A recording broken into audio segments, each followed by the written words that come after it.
Bonjour, merci d'être là. Alors dites-moi, pourquoi est-ce qu'il est urgent de libérer Khaled Draghni selon vous, et quelle est sa situation actuellement? Merci de m'avoir donné la parole. Au fait, il faut libérer le journaliste Khaled Draghni qui subit la pression, qui est à la prison.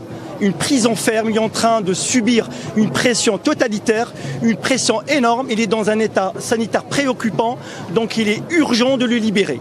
Il est victime de l'arbitraire, victime d'une justice de téléphone, victime de la junte militaire, victime parce qu'il a voulu faire son travail de façon équitable, et victime de cette junte militaire qui fait le pluie, le beau temps en Algérie. Voilà, il est victime, voilà. Nous dénonçons toutes les détentions arbitraires et l'emprisonnement du journaliste Zeguilech, de Brahim Al-Almi, de Rachid Nekez et tous les détenus d'opinion qui croupissent dans les prisons de façon injuste. Ils sont emprisonnés de façon injuste. Ils subissent l'arbitraire de 5 ou 6 généraux qui font la pluie, le beau temps. C'est une situation intenable. Alors, racontez-moi, l'Algérie a été secouée pendant plus d'1 an par des manifestations monstres. Ce que vous me dites, c'est que la situation de l'Algérie, elle a empiré après le Hirak? La situation en Algérie, elle s'empire de jour en jour. Elle s'empire avec le temps.